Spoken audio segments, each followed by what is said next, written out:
Sidlingu part 1 ಎಲ್ಲರೂ ನೋಡಿ ಹೆಂಗೆ ಇಷ್ಟಪಟ್ಟಿದ್ರಿ.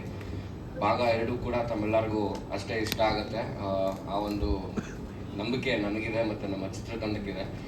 ಯಾಕಂದರೆ ಅವತ್ತು ಸಿದ್ಲಿಂಗು ಮಾಡಿದಾಗ ಒಂದು ಬೇರೆ ಥರದ್ದೇ ಒಂದು ಸಿನಿಮಾ ಆಯಿತು. ಸಿದ್ಲಿಂಗು ನಮ್ಮ ಇಂಡಸ್ಟ್ರಿಗೆ ಒಂದು ಬೇರೆ ರೀತಿಯಾದ ಜಾನರ್ ಸಿನಿಮಾ ಒಳಗೆ ಬಂತು. ಅದಕ್ಕೆ ಮುಂಚೆ ಮಾಡಿದ್ರು ಸಿನಿಮಾ, ಬಟ್ ಅಲ್ಲಿವರೆಗೂ ನಿಂತಿತ್ತು. ಸೊ ನಾನು ಸಿದ್ಲಿಂಗು ಮಾಡಿದಾಗ ಎಲ್ರಿಗೂ ಸಕ್ಕತ್ ಇಷ್ಟ ಆಯಿತು ಸಿನಿಮಾ. ಇನ್ ಪಾರ್ಟ್ 2 ಡೆಫಿನೆಟ್ಲಿ ನಿಮ್ಮೆಲ್ಲರಿಗೂ ಇಷ್ಟ ಆಗುತ್ತೆ. ಏನಕ್ಕೆ ಮೇನ್ ರೀಸನ್ ಅಂದರೆ ಪಾರ್ಟ್ 2 ಫಸ್ಟ್ ಪಾರ್ಟ್ಗೆ ಲಿಂಕ್ ತುಂಬ ಚೆನ್ನಾಗಿ ತಗೊಂಡು ನಾವು ಪಾರ್ಟ್ 2 ಸಿನಿಮಾ ಮಾಡಿರೋ ಅಂಥದ್ದು. ನಮ್ಮ ಡೈರೆಕ್ಟರ್ ವಿಜಯ್ ಪ್ರಸಾದ್ ಅವರ ಅಂಡರಲ್ಲಿ ಕೆಲಸ ಮಾಡೋದು it's always very good feeling. ಸಖತ್ ಖುಷಿ ಆಗುತ್ತೆ. ಯಾಕಂದ್ರೆ ತುಂಬ ಪರ್ಟಿಕ್ಯುಲರ್ ಆಗಿ ನಮ್ಮ ಹತ್ರ ಕೆಲಸ ಮಾಡಿಸ್ತಾರೆ. ಪ್ರತಿಯೊಂದು ಸೀನ್, ಡೈಲಾಗ್ ಡೆಲಿವರಿ ಪ್ರತಿಯೊಂದೂ ತುಂಬ ಚೆನ್ನಾಗಿ ಕೆಲಸ ಮಾಡಿಸ್ತಾರೆ. Thank you so much sir. And ನಮ್ಮ ನಿರ್ಮಾಪಕರು ಹರಿ ಅವರು ಮತ್ತು ರಾಜು ಸರ್, ಥ್ಯಾಂಕ್ ಯು. ಇದು ಪದೇ ಪದೇ ಹೇಳ್ತಾ ಬಂದಿದ್ದೀನಿ ನಾನು, ಇವತ್ತು ಹೇಳ್ತೀನಿ. ರಿಲೀಸ್ ಇವೆಂಟಲ್ಲಿ ನನ್ನನ್ನು ನಮ್ಮ ಡೈರೆಕ್ಟರ್ನಿಬ್ಬರನ್ನೂ ಯಾರು ನಮ್ಮದೇ ಇರೋ ಟೈಮಲ್ಲಿ ನಂಬಿ ಸಿನಿಮಾನ ಅವರು ನಮ್ಗೆ ಅವಕಾಶ ಮಾಡಿಕೊಟ್ರು. Thank you so much. ನಾನು ಜೀವಂತವಾಗಿರೋವರೆಗೂ ನಿಮ್ಮನ್ನ ಇಬ್ಬರು ನೆನೆಸ್ಕೊತೀನಿ.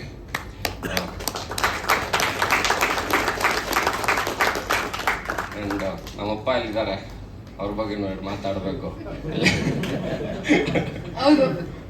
ಥ್ಯಾಂಕ್ ಯು ಈ ಭೂಮಿಗೆ ನಾನು ತಗೊಬಂದಿದ್ದಕ್ಕೆ. ಹೇಳ್ತೀನಿ, ಅವ್ರು ಹೇಳಿಲ್ಲ ಅಂದ್ರೆ ಮನೆಗೆ ಹೋದ್ಮೇಲೆ ಮರ್ಡರ್ ಗ್ಯಾರಂಟಿ. ನಮ್ಮ ತಾಯಿ ಬರಬೇಕಿತ್ತು, ಅವರು ಶೂಟಿಂಗಲ್ಲಿ ಇರೋ ಕಾರಣ ಬರೋಕ್ಕಾಗಲಿಲ್ಲ. ಆ್ಯಂಡ್ ಅಪ್ಪ ಅಮ್ಮ ಇಬ್ಬರಿಗೂ ಥ್ಯಾಂಕ್ಸ್. ಆ್ಯಂಡ್ ಫಸ್ಟ್ ಟೈಮ್ ನಾನು ಹೆಂಡತಿ ಕೂಡ ಬಂದೇಳೆ ಒಂದು ಈವೆಂಟ್ಗೆ. Thank you so much. ಕೇಳಿದಾಗೆಲ್ಲ ಪಾಪ ಅವಳು ಆಫೀಸ್ ಕೆಲಸದಲ್ಲಿ ಬ್ಯುಸಿ ಇರ್ತಾ ಇದ್ಲು. ಇವತ್ತು ಬಾ ಅಂತ ಹೇಳಿದೆ.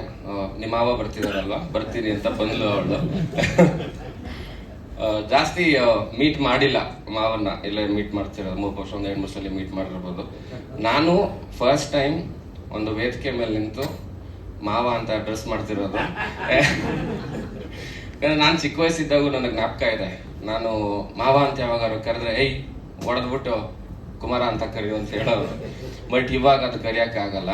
ಇವಾಗ ನನಗೂ ಸ್ವಲ್ಪ ಬುದ್ಧಿ ಬಂದಿರೋದ್ರಿಂದ ಮಾವ ಅಂತ ಕರೀಲೇಬೇಕು, ಅಡ್ರೆಸ್ ಮಾಡಲೇಬೇಕು. ಇನ್ಮೇಲೆ ಎಲ್ಲೇ ಸಿಕ್ಕಿದ್ರು ಮಾವ ಅಂತಾನೆ ಮಾತಾಡಿಸ್ತೀನಿ. ಥ್ಯಾಂಕ್ ಯು ಸೋ ಮಚ್ ಬಂದಿದ್ದಕ್ಕೆ. ಆ್ಯಂಡ್ ಫಸ್ಟ್ ಟೈಮ್ ನಾವು ಸಿನಿಮಾ ಟೀಮ್ ಅವರೆಲ್ಲ ಡಿಸೈಡ್ ಮಾಡಿದ್ವಿ ಕರೆಸ್ಬೇಕು, ಒಂದು ಮಾತು ಕೇಳೋಣ ಅಂತ. ನಾನು ಒಂದು ವಾರ ಯೋಚನೆ ಮಾಡ್ತಾನೆ ಇದ್ದೆ, ಹೆಂಗೆ ಇನ್ವೈಟ್ ಮಾಡೋದು, ಕರಿಬೋದಾ ಬೇಡವಾ ಅಂತ. ಸೊ ಕೊನೆಗೆ ಡಿಸೈಡ್ ಮಾಡಿದೆ. ಫೋನ್ ಮಾಡಿ ಒಂದೇ ಫೋನ್ ಕಾಲ್, ಒಂದೇ ರಿಂಗಿಗೆ ಫೋನ್ ಎತ್ತಿದ್ದು ಕೂಡ, ಬಾರೋ ಮನೇಲಿದ್ದೀನಿ ಅಂತ ಕರೆದ್ರು. ಮನೆಗೆ ಹೋದೆ, ಜಾಸ್ತಿ ಮಾತೇ ಆಡಲಿಲ್ಲ. ನಾವು ಸಿದ್ಲಿಂಗೋ ಏನೋ ಅಂದರು. ಹೌದು, ಈ ಥರ ಒಪ್ಕೊಂಡ್ರೆ 9ನೇ ತಾರೀಕು ಒಂದು ಪ್ರೀ-ರಿಲೀಸ್ ಈವೆಂಟ್ ಇಟ್ಕೊಂಡಿದ್ದೀವಿ, ಬರಬೇಕು ಅಂತ ಹೇಳಿ. ಬರ್ತೀನವ. ಅವರು ಸಿಟಿ ಲೈಟ್ಸ್ ಸಿನಿಮಾ ಕೆಲಸದಲ್ಲಿ ಬ್ಯುಸಿ ಆಗಿದ್ರು. ಸೊ ಹಂಗಾಗಿ ಒಂದು 10 ನಿಮಿಷ ಮಾತಾಡ್ಬಿಟ್ಟು ಬಂದೆ. ಆಮೇಲೆ ಡೈರೆಕ್ಟ್ರಿಗೆ ಫೋನ್ ಮಾಡಿದೆ, ಸರ್ ಫಿಕ್ಸ್ ಮಾಡ್ಕೊಳ್ಳಿ, ಬರ್ತಾರಂತೆ 100% ಅಂತ ಹೇಳಿದೆ. And thank you so much ಬಂದಿದ್ದಕ್ಕೆ. ಬಂದಿದ್ದು ತುಂಬ ಖುಷಿ ಆಯಿತು. ನಾಳೆ ಸಿಟಿ ಲೈಟ್ ಸಿನಿಮಾ ಮುಹೂರ್ತ, ಆಲ್ ದ ಬೆಸ್ಟ್. ಅದಕ್ಕೂ ಬರ್ತೀನಿ. ಆ್ಯಂಡ್ ಅನೂಪ್ ಸರ್ ಎಲ್ಲೋದ್ರು? ಅಲ್ಲಿದ್ದಾರ?